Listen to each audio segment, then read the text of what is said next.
গত রবিবার দীর্ঘ প্রায় 9 বছর পর এসএসসির নবম দশম নিয়োগ পরীক্ষা সুষ্ঠুভাবেই হয়েছে। আজ একাদশ দ্বাদশ এসএসসি নিয়োগ পরীক্ষা ঘিরে প্রশাসনিক তৎপরতা তুঙ্গে। স্কুল সার্ভিস কমিশনের কাছে বড় চ্যালেঞ্জ এই পরীক্ষা নির্বিঘ্নে সম্পন্ন করা, তাই প্রত্যেকটি পরীক্ষা কেন্দ্রে রয়েছে কড়া নিরাপত্তা।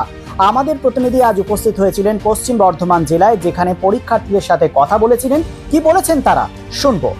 হ্যাঁ, আমি টিচার ছিলাম এবং এখনও আগামী ডিসেম্বরের 31 তারিখ পর্যন্ত আমি চাকরিরতা। তো তার সত্ত্বেও আমাকে কিন্তু আরেকবার পরীক্ষাতে নিজের যোগ্যতার প্রমাণ দিতে হচ্ছে। রাজ্য সরকার তথা রাজ্য সরকারের বিভিন্ন যে দুর্নীতি পরায়ণ দপ্তর, এসএসসি, মধ্যশিক্ষা পর্ষদ, এবং তার সঙ্গে আমাদের যে জুডিশিয়ারি সিস্টেম, সর্বোচ্চ বিচারালয়, সেটা হচ্ছে সুপ্রিম কোর্ট, তার অন্যায়পূর্ণ যে একটি বিচার ব্যবস্থার রায়, সেই রায়ের কারণে আজকে কিন্তু আমাকে একজন চাকরিরতা হয়েও আবার আমার যোগ্যতার প্রমাণ দিয়ে আমাকে নিজেকে প্রমাণিত করতে হচ্ছে। তো এর থেকে লজ্জাজনক, দুঃখজনক আর হতাশাজনক মনে হয় না কিছু হবে। আমি চাইবো না ভবিষ্যৎ প্রজন্মের যারা আরও পরীক্ষা দিচ্ছে, আমাদের ছাত্রছাত্রীরাও কিন্তু আমার সঙ্গে এবার পরীক্ষা দিচ্ছে, তাদের সঙ্গে যেন এই ঘটনাটি ঘটে। অত্যন্ত হতাশাগ্রস্ত আমরা এবং তীব্র ধিক্কার জানাচ্ছি বিচার ব্যবস্থাকে, এবং যার প্রতি মানুষ ন্যায়ালয়ে গিয়ে ন্যায় পাওয়ার জন্য যেখানে মানুষ আশা রাখে, সেই ন্যায়ালয় কিন্তু আজকে নিরপরাধদেরকে কোনোরকম ন্যায় দিতে পারলো না, ব্যর্থ। এবং তার সঙ্গে এই ব্যর্থ আমাদের রাজ্য সরকার। আবার পরীক্ষা দিচ্ছেন, আবার কি নিয়োগ স্বচ্ছ হবে, কি মনে করছেন? দেখুন, পরীক্ষাটা তো গতবারে পরীক্ষার্থীদের তরফ থেকে স্বচ্ছভাবে দেওয়া হয়েছিল, না কোশ্চেন বেরিয়েছিল, না কোথাও কোনো সমস্যা হয়েছিল পরীক্ষা কেন্দ্রে। সমস্যাটা কোথায় হয়েছিল, সেটা হচ্ছে সে রাজ্য সরকারের বিশেষ দপ্তরে, সে ক্লোজ ডোরের ভেতরে সমস্যাটি কিন্তু হয়েছিল। তো এখনও যে তার এই বজ্র আঁটুনি বিভিন্ন রকম ব্যবস্থা দেখাচ্ছে, তারপরও যে ক্লোজ ডোরের ভেতরে গিয়ে কিছু হবে না, তার গ্যারেন্টি কে দেবে? তার তো গ্যারেন্টি আমরা দিতে পারি না। তো যে কারণে প্যানেলটি ক্যান্সেল হয়েছিল, আর্টিকেল 14 and 16 ভায়োলেশন দেখিয়ে, তো তার কারণই হচ্ছে কিন্তু এই ক্লোজ ডোর সমস্যা। তো এরপরও কিন্তু এখনও সেই সমস্যাটা হতেই পারে। আর দ্বিতীয়ত হচ্ছে, আমরা একেবারে আশাবাদী নই, কারণ রাজ্য সরকার তার যে পদ্ধতি এখনও পর্যন্ত রয়েছে এবং এই দুর্নীতি তার যে এখনও সেই দুর্নীতির সঙ্গেই রয়েছে, তার ফলে কিন্তু আমরা এখনও আশাবাদী হতে পারছি না। কালো পোশাক পরিধান আজকে দেখুন, কালো হচ্ছে একটা অশুভের প্রতীক, শুভর প্রতীক কিন্তু নয়। তো বর্তমানে রাজ্য সরকারের এই দুর্নীতির জন্য এবং এই বিচার ব্যবস্থায় কুবিচারের জন্য আমাদের জীবনে কিন্তু সম্পূর্ণরূপে আজকে অশুভ দিন ঘনিয়ে এসেছে। আজকে এই পরিস্থিতিতে কিন্তু তাদের জন্যই আমাদেরকে উপনীত হতে হয়েছে। তো এই অশুভর ছাপ আমরা নিয়ে বহন করে চলেছি। আমরা কিন্তু এতদিন রাস্তায় আন্দোলন করেছি, রাস্তায় পড়ে থেকেছি, এবং তারই প্রতীক হিসেবে আজকে আমরাও কিন্তু একটি প্রতিবাদ কর্মসূচি পালন করছি। সেই জন্য আমরা তার প্রতীক হিসেবে কালো পোশাক বা কালো রঙকে ব্যবহার করছি। আপনি তো স্কুলের টিচার রয়েছেন, এখনো আপনি পরীক্ষার সময় আপনাদের পরীক্ষা নিয়েছেন, আজকে পরীক্ষা দিচ্ছেন আপনি।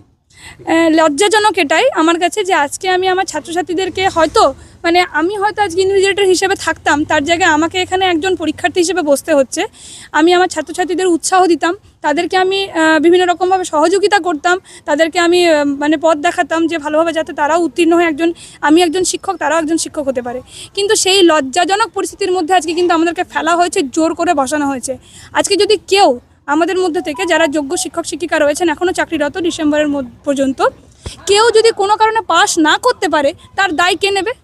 তার দায় কি রাজ্য সরকার নেবে? কিন্তু তাকে নিতে হবে, কারণ তার দুর্নীতির জন্যই আজকে আমাদেরকে এই পর্যায়ে নামিয়ে নিয়ে এসেছে তারা।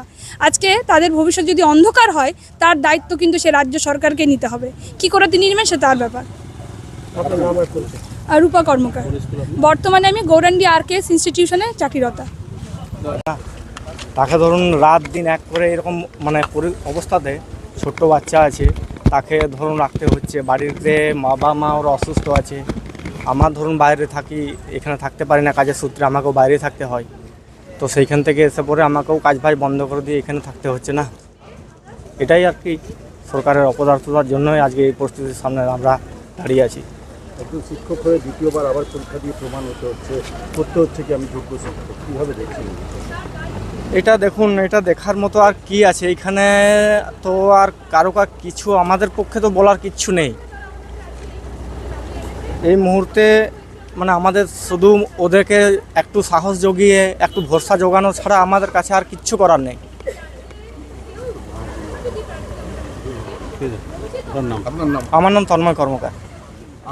রাজ্য তথা দেশের উন্নত চিকিৎসা পরিষেবা সচল রাখতে প্রশিক্ষিত নার্সদের ভূমিকা ভীষণভাবে গুরুত্বপূর্ণ। এই বাস্তব সত্যকে উপলব্ধি করে 2021 থেকে যাত্রা শুরু করেছে Pramathanath Das academy of nursing. Pramathanath Das academy of nursing offers BSc Nursing for 4 years and JNM for 3 years.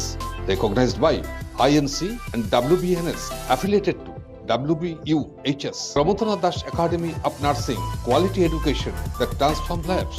Our facilities: student credit card, Swami Vivekananda scholarship, and education loan assistance. After 10+2, to make a bright future your destination. Pramodanath Das Academy of Nursing, Banpur Riverside Road, Post Office Hirapur, Asansol, Paschim Bardhaman.